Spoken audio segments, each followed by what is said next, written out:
Welcome to the Communication and Media Studies Career Day, a collaboration between the Career Development Center and the Communication and Media Studies Department. My name is Scott Rappaport, and I'm an Associate Director in the Career Development Center. Throughout the day, we've invited alumni to join us for conversations about their careers in order to give you insight into different career paths, industries, and get advice on how to enter and thrive in these fields. This session is being recorded. Our guest today is Krista Jaworski. Welcome, Krista. Krista Jaworski graduated from St. Joe's in 2017 with a major in Communication and Media Studies and Art. Krista currently works for Evoke KYNE as a senior graphic designer. Before joining Evoke KYNE, Krista interned at the Philadelphia Magazine and Witty Gritty. While at SJU, Krista was the creative director at The Hawk, a co-founder of 1851 Entertainment, and active in Apex. I'm excited to welcome Krista back to Hawk Hill. I have a list of 10 questions I'll be asking, followed by 10 to 15 minutes of question and answers from our listeners. Audience, please feel free to write your questions in the chat box, and we will share those with our guests at the end. Also, at the end, if there's questions that you would like to ask that you want to just use the raise hand function, we certainly can unmute you and you can ask a question that way. But if questions arise during this, please just put them in the chat box. We'll be sure to get to them at the end. So Krista, welcome again. Let's get started. Can you start by telling us about your current role, the core responsibilities, and what a typical day or week looks like for you? Okay, great. So hi guys, thanks for having me. I'm excited to be here. So like Scott said, I'm senior graphic designer at my company called Evoke KYNE, and we focus on, it's a PR agency, but we focus on pharma and healthcare and health and wellness clients. So, you know, it's actually a very interesting space to work in now too, because we're doing a lot of things related to the coronavirus. So feels very relevant and like fun to work on. So my role as senior graphic designer, as a PR agency and the creative team for this agency, we do like a whole lot of everything. Every day is different. We have to-do lists throughout the day, or throughout the week that we go through, but it really changes day to day. Deadlines change really quickly. Like it's a very fast-paced environment. The things that I work on it's kind of a mix of like conceptualizing, brainstorming, and coming up with these ideas and then executing them, you know, getting together the edits that they might need, all the back and forth, and also like consulting on creative needs. So they might come to us and say like, our client really wants to do this kind of thing. What do you guys think? What have you done before? So it's a whole lot of everything. I really like it. It's also, we're in a big, small creative team. It's bigger now because we're actively expanding lately. So it's right now, it's our creative director, senior art director. We're hiring another one of those. Art director under that, me, senior graphic designer, and then another graphic designer, and we're probably hiring another graphic designer too. So that's our little team, and that's me. That answers it all, right? Yes, for sure. All right, cool. So Krista, when did you know that this was a path that a career path that you wanted to pursue, and kind of what led you to that decision? Can you tell us the story kind of behind how you decided to go down this career path? Sure. So I have always been into art. I've really been like a creative person all my life, growing up, like, you know, tons of drawing and painting, and throughout all of school, high school and college included, I took a lot of art classes. And so I always knew I wanted kind of just a creative career. I think at one point in like high school, maybe, or college even, I just looked around, like something clicked for me where I realized everything we see everywhere is designed by somebody, like flyers on the street, commercials, anything social media, anything online, like literally everything is designed. And I was like, that's really cool. Like that, there's a lot that goes into that without, you know, you even realizing it. Like when you look at something, you don't know it makes you feel something, but that designer knows that it made you feel something. So I think I knew that graphic design was a good way to go for me. And once I learned the Adobe stuff, I was just hooked. I was like so into it. It was a very good mix of like creativity and like technical skill set that like goes along with that. And yeah, I just loved it. And now I love it since. It's been great.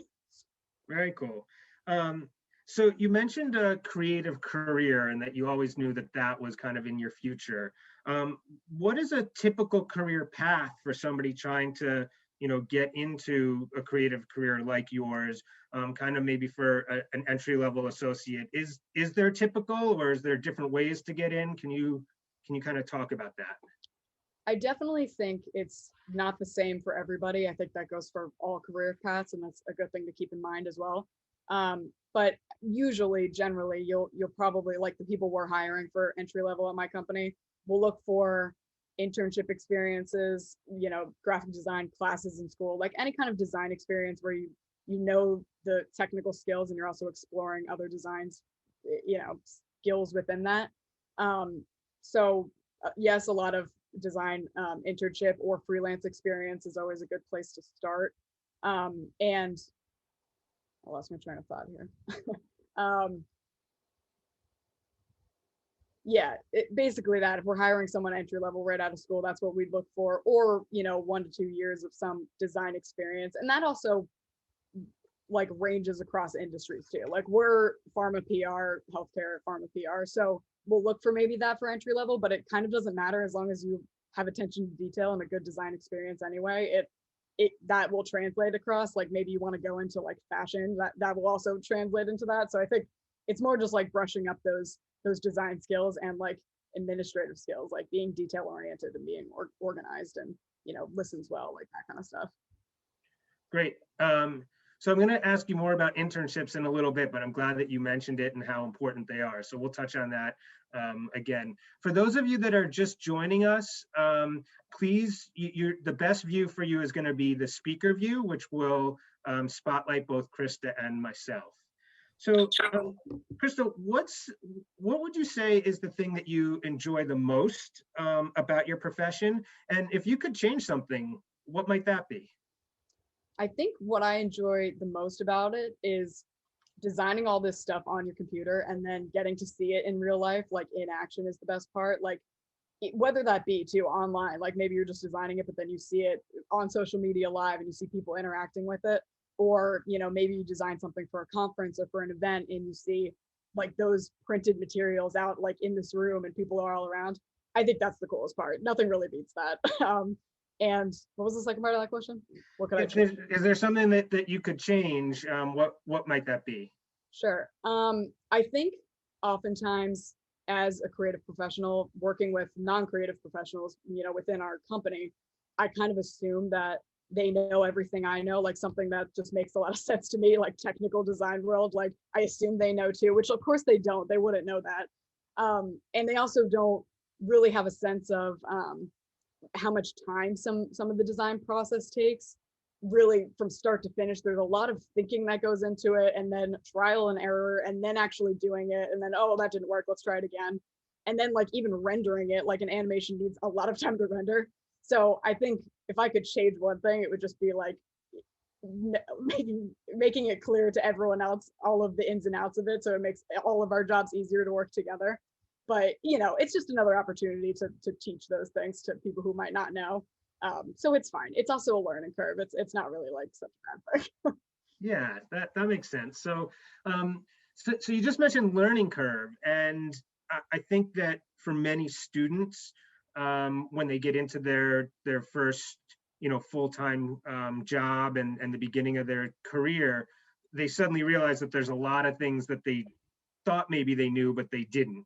So I'm wondering if there's anything that's really surprised you since starting that you can maybe share with us. Yeah, that's a perfect lead up actually, because I think what surprised me the most is how quickly you can pick things up. I like remember when I started, even just packing up a working file for a printer like seemed like I was like, oh, how do I even do that? I need so much help like making sure I do this little thing right. And or like someone from the account team asks you a question where you're like, I don't really know the answer to that, but I could find out for you. And then one day it just like clicks and you're like, wait, I do know the answers to all these things. Like I think you learn so much when you're in the thick of it at a job that you don't even realize that you're learning. And it takes a little bit of time to get there, but hopefully you're working at a good company where you can ask questions and not be afraid to ask questions. That shouldn't be holding you back anyway. So just learn as much as you can, and you'll learn more than you think you're learning. you know, all the time. Even now, I've been in this job for 4 years and I'm still learning new things. Well, that's a good thing. Yeah.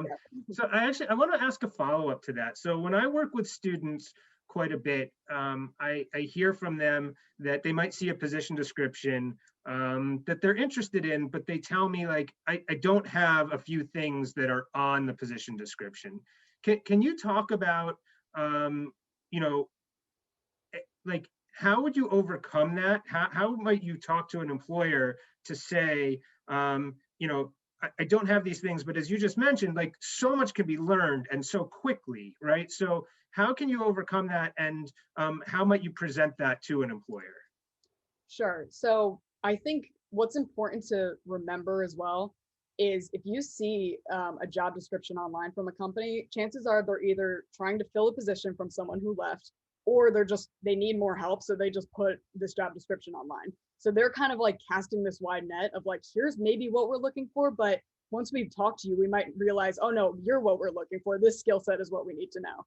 And I think it's really important to go into a job interview and tell them that you're a quick learner. Say, maybe I know Photoshop, InDesign, and Illustrator, but I don't know After Effects yet, but I'm willing to learn and I'm interested in that. And I think I can pick it up quickly, if that's the truth. I mean, don't like lie about that, but I think it's that also helps. Like me interviewing people, I hear that and I'm like, you know, I learned myself. I think I'm getting the vibe from you that you can learn it too. So I think it's worth it. If you know, think it would be a good fit otherwise, maybe there's a few things on that job description that, you know, you don't have that skill set up to the standard you want right now. I think it's still worth it to like get your foot in there, tell them like who you are and all the other things you can do, and go from there. Okay, great advice. Thank you. All right, so I'm going to shift gears just slightly. I want to focus our attention now a little bit on, you know, what students can do to help prepare themselves. As a reminder, if you do have questions for right now, please put them in the chat. We will open this up to people just asking, you know, towards the end. So I'll ask about internships in just a second, but before we do that, I mentioned some of the things that you were involved in when you were at St. Joe's. Can you talk about your experience in college and how it really helped prepare you for your career? Sure. Yeah, so as you mentioned too, I was the creative director at the Hawk, the newspaper. I think that really helped for a lot of different reasons. It was a quick paced environment, a lot of different things moving around, and a lot of design skills. I mean, we laid out the whole paper, we made graphics that went in the paper, the front page, and other things that went along with that, like the last issue of the year, we like made a big thing about. So doing like searching out other design opportunities at school is really important. I mean, you never know what's out there, or maybe like what club might need a designer that they don't think they need. I think it's worth just like seeing what you're interested in and then trying to, you know, create opportunities if they don't already exist. And then outside of school too, I encourage you to just like keep designing and creating stuff. And there's so many outputs for places to go. I mean, you can also just design stuff and throw them up on Instagram and like create a little page of that. That's like awesome. We love to look at that, you know? And or like another thing I did, and I still kind of do a little bit, is there's sites like Society6 or Redbubble or any of those where you can design things that can be printed on other things, or stickers, or Etsy, you know, you can make a little like print shop. All of those things are great. Like just keep designing stuff and putting it out there. And if anything, it'll just help get yourself out there. It'll help get you practice and kind of tighten up skills, narrow in on your design aesthetic. Which is also helpful to know at any age. I think that's like a great skill to like upkeep and practice. And you can also make money from those things too. So like win-win. There's no bad thing about that. Cool. I know that about a year ago, we purchased a whole bunch of SJU stickers to give out to our students. And it was pretty clear that they were created by some students, you know, some current students. So that was neat. And I think it's a great suggestion. Can you talk about your education at St. Joe's and your major? And I will say, you know, definitely be aware we have some faculty on with us right now that I can see on, you know, on the Zoom. So yeah, if you want to talk about kind of some of the classroom stuff that helped you prepare. Yeah, sure. And hey, some of my past professors, I see you guys at the top bar. Great to see you again.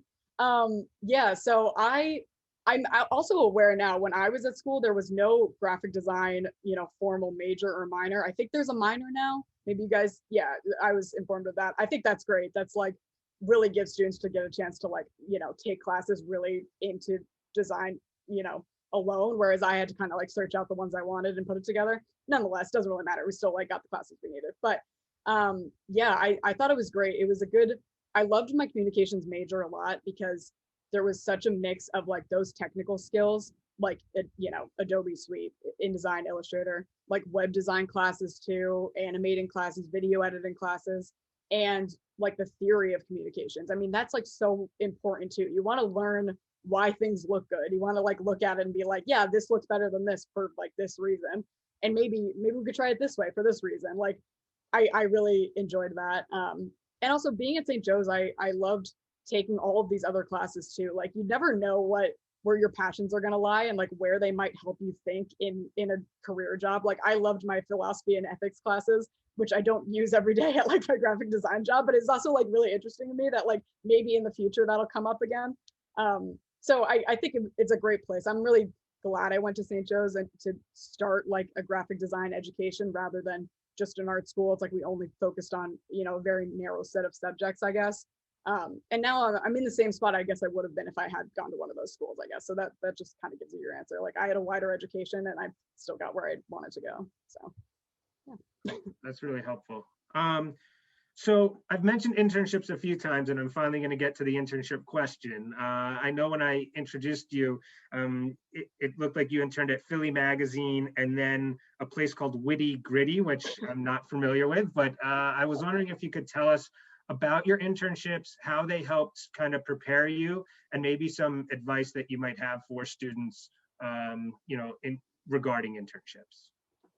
Yeah, for sure. So I can start with Witty Gritty. I know that's like a crazy name. That was my first internship. And I want to say it was probably like the summer before junior year or sometime in junior year. And I remember I worked there for a little bit and then they extended it because they loved me and this other intern. It was like so much fun. Basically, Witty Gritty was this very small event marketing team. It was a team of like 5 of us. And then I was a design intern and the other intern did more event marketing stuff. Super fun. Like they were just like this very cool group of people. I like love that internship. I still keep in touch with them all the time. And at the time I was really into events, and then design kind of went along with that. And we did a lot of like promotional materials. And we also worked with a lot of surrounding Philly neighborhoods. And like I made like a coloring book of like Philly neighborhoods. Like it was just like an all over, again, like I keep telling you, all of the jobs I've had and have now is just kind of like, we're doing everything, like so many different things.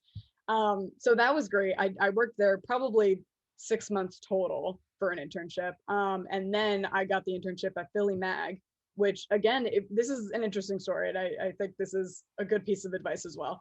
I got that internship for event marketing as well, just because it was what was open. Philly Mag seemed like, heaven to me. I was like, this is the coolest company ever. Let me just like try to get in there. And once I did, the very first day we sat at this big meeting with a lot of department heads or whatever, and 2 graphic designers were there, and they were saying, wow, we have so much work right now. I can't, like, we have no one to help us. We have all this work. So like immediately after, I called all my managers and I was like, I actually like design. I would love to like, do this internship, do design as well as this event marketing responsibilities. And from then on, I helped them with all sorts of like cool design stuff. And I kind of had like a dual internship. And that just goes to, create your own opportunities, keep your ears open. If something sounds like there's a spot that you can get into, like just ask. It doesn't hurt to ask. If the answer could just be no, and you could just like go back to your life. But that worked out really well. That was super fun. It gave me a lot of good experience, even just in terms of stuff we did, and the way we like organized files was like the same that we do at my company now. So like that kind of helped in my initial interview. I like kind of knew how it worked already. So it's kind of like silly little things like that, but you never know like what kind of experience you're going to get. Just try to get in there and see as much as you can and do as much as they need help with and more. And yeah, so it was great internships all around. Very different. And I love that example of getting your foot in the door, and then just putting it out there that you have got these skill sets and you want to be able to use them and help a company with them, and that's a really great way of getting that experience. So I think that's fantastic advice. Okay, I just have 2 final questions. They're kind of more open-ended, but what's something that you wish someone had told you when you were in school? Let's see. I think I would tell myself, and I guess you guys, like, just to like chill out a little bit. Like, you don't need to be so stressed about like getting a job tomorrow. Just like keep designing, keep like doing what you are interested in. Enjoy your time at college. Like, don't spend that time being stressed out about what's going to come next, because you could get a job like the week after you graduated or the summer after you graduate. I mean, I even wish I waited for that, because I would have loved to have like a summer break after I graduated to like, all the hard work we spent for 4 years to kind of like relax a little bit and then like jump into the workforce, because you're going to be working forever. So it's kind of like everybody follows such a different path. You don't need to get a job right away. Like, don't feel pressured to do that. And also, things can also move really quickly. I remember at this job I work at now, I interviewed on like a Thursday and I got the offer on Saturday and I started the next Monday. Like, it can definitely be as quick as that, even quicker. So don't like get discouraged that you're like, wasting all this time or whatever. Like, you never know when something's going to open up and when it's going to be the right time for you to get in there. And especially with COVID too, it's like we're all dealing with a global pandemic, so like cut yourself some slack. You can really just like relax right now and worry about working the rest of your life. Cool. So Krista, you kind of answered my final question, which is advice that you would give students who are interested in your path. So I'm actually going to change it a little bit, because you did just mention COVID. Can you talk about, has COVID changed your field at all? How has it changed how you worked? I mean, I'm guessing if we had done this a year ago, well, maybe a year ago today, you might have still been in the office, and a year ago tomorrow, you might not have been. But can you talk a little bit real quick about how COVID has impacted your field or company, your career? Yeah, sure. So I actually am probably unique in saying this, but COVID has like ramped up our workload, because again, it's pharma and healthcare. One of our clients is Johnson and Johnson, so we were just working on like that vaccine announcement coming out. Like, and I was creating all these infographics and stuff for it. Like, it's pretty wild to think that we were behind some like world history, if you really want to think about it like that. But yeah, we have been working from home since a year ago today, probably. And we will be continuing to work from home until probably the September, I think the date is now. I guess that could change minorly, but we are planning to go back into the office, which I'm happy about. You can see I'm at my house right now, and I've been, sitting at this desk for a year, but it's not so bad. I mean, I'm really thankful to have a job and to have like a lot of work, because I know a lot of people have gotten laid off for many, many different companies. So really, in a reverse turn of events, like COVID has ramped up our workload and given us more business. So that's great. I also could take this time to mention now too, we were probably hiring or probably taking internships if anyone is like interested in what I do. Cool. Are you okay with students connecting with you like on LinkedIn, or what is the best way for them to look for some of those opportunities that you mentioned might be coming up? Sure. Yeah, you can definitely connect with me on LinkedIn. I feel like a lot of those messages get lost, so I might not see them. So you can definitely just email me. I can put it in the chat if you want. My email is just my name at gmail.com. I'm totally open to that. I would love to answer any questions, or, if you like want a job, like, definitely. Oh, wait, can I not write in this chat? You should be able to. Just make sure it's to everyone. It only is giving me the options of Scott and Vanessa. Okay, if you want to send it to me, I'll send it to everybody. Okay, great. Okay. Yeah, it's my name at gmail.com, so you guys should be able to figure that out. Okay, and yeah, so definitely open to that, no problem at all. Okay, and then so here we go, and now we're gonna so there is everybody. Can somebody give me a quick head nod? Did that show up in the chat? Yes, Rachel, thank you, and Stephen, thank you for the thumbs up. Okay, so we're gonna get into our questions. There are a few that were sent to me, and Vanessa, I can just read these. Pretty straightforward. Vanessa works in our office and is kind of doing some behind the scenes stuff during the chat today. So Emma had written, is your job similar to what you pictured yourself doing when you were in college?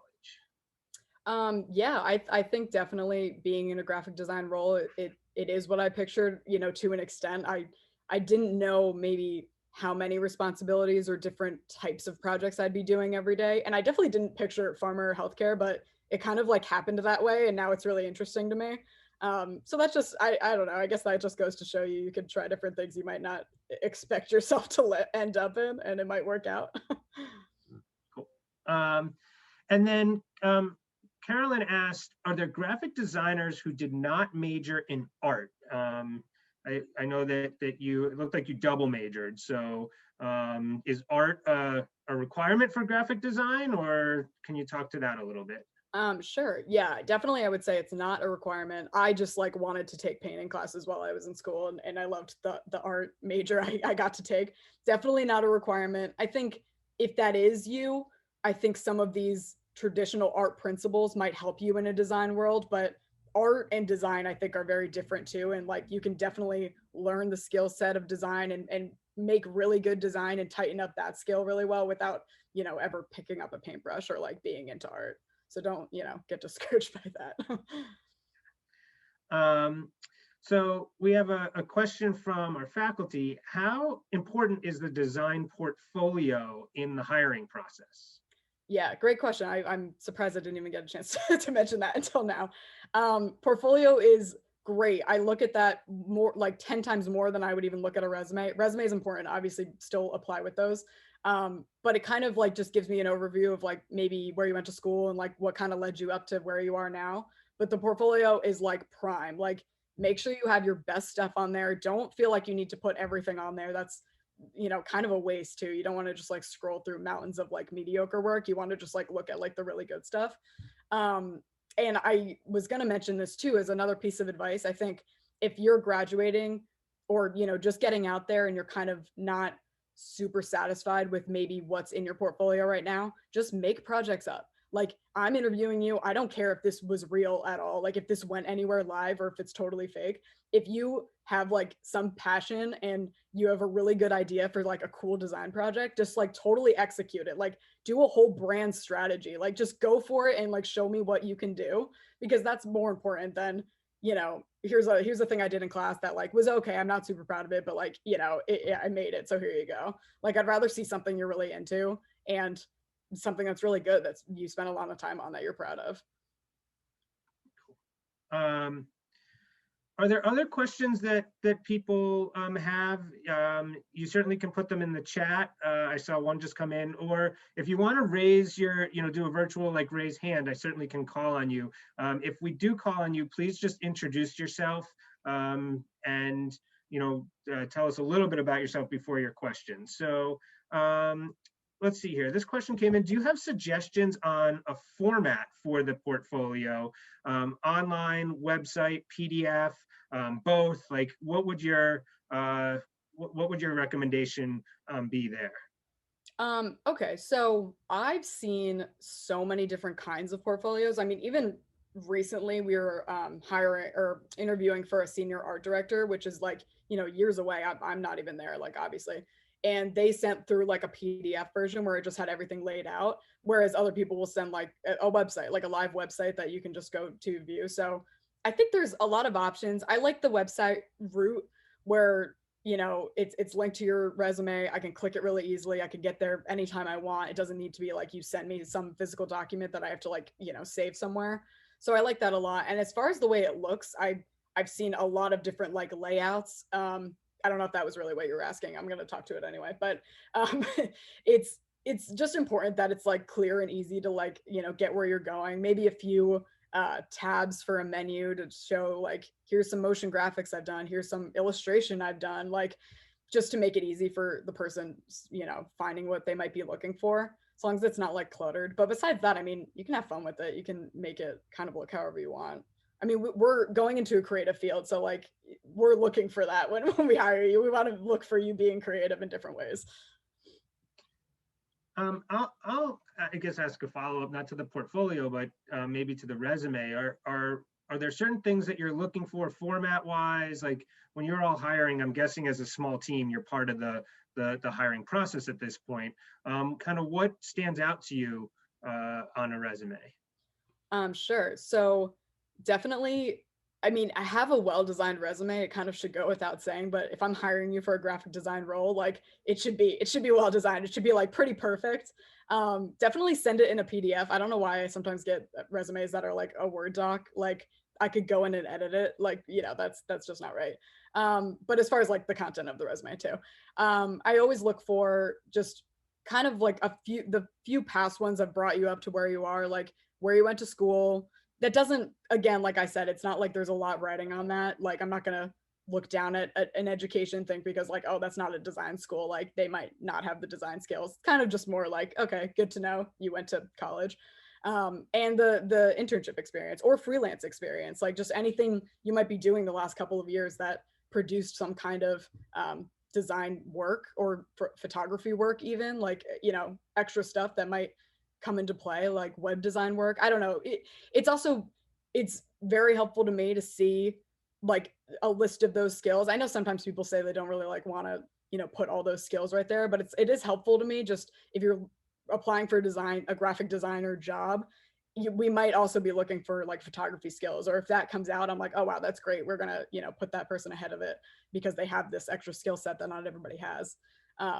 Yeah, besides that, it's really like another way of showing and letting me know what else I'm going to see in the portfolio too. So I hope like those overlap. If you say like you run a small photography company, I'm going to see like those photographs on your portfolio too. Cool. Great. So I see that we have a hand raised.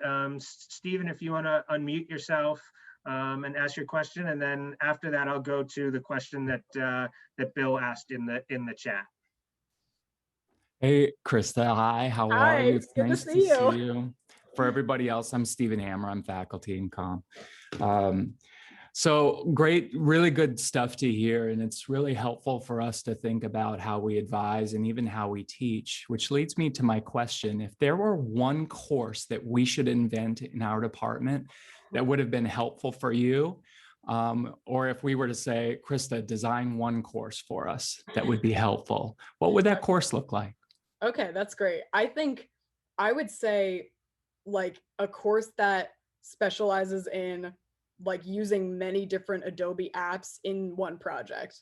Do you know what I mean? Like here's, or maybe also including like kind of a workflow, like have a client being like, I want this thing, and like the project needs you to design some stuff in Illustrator that needs to go into a layout in InDesign, and then also you want to animate that Illustrator stuff in After Effects.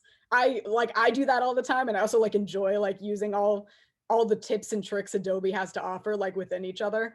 And I think that's a good thing to learn early on, because once you know those tricks too, like your workflow is so much quicker, and you can do cool stuff that, you know, you might not even know you could do with Adobe. So that's my fake course. It's a great answer. Thank you. Right. No problem. So I can tell that the faculty are thinking alike, because the question that came into the chat was, how does the industry consider graphics made using Canva versus graphics made using Adobe products? So if you can talk to that, because I know you mentioned a class that can mix a lot of these things. So can you talk to that a little bit? Yeah, what was the beginning of that? Like how the industry views that? Yeah, how does the industry view, like a Canva graphics versus Adobe products, all of that? Sure. I'm not gonna hate on Canva. Like I actually think Canva is a great asset for people who can't afford Adobe. I mean, it's super expensive, and it's not, you know, everybody can afford that, or, you know, have all the skill set to use Adobe, because it's not like you can just jump right in there and make everything you want. Like you have to learn a lot to it. So I think it's a great option for people who have a good eye, maybe, you know, work at a company that they don't have any design department, but they like need some stuff designed, so someone can like work quickly and do that. I know my sister kind of falls into that a lot, actually, because they don't have a designer, so they ask her to design stuff. But I think it's always, I never want to work at a company where I'm the designer and then maybe things are so busy that like an account person or a PM or something feels like, oh, I'm just gonna like make something on Canva just to like get this done. Like obviously the stuff you make on Adobe is gonna like just turn out way better. There's just like so much more you can finesse and make it, you know, really crisp and clean. I think, I don't know, I guess I haven't used Canva in a long time, but yeah, that's my short answer, I guess. All right, good stuff. Are there other questions that that folks have? Either you can raise your hand or put something in the chat.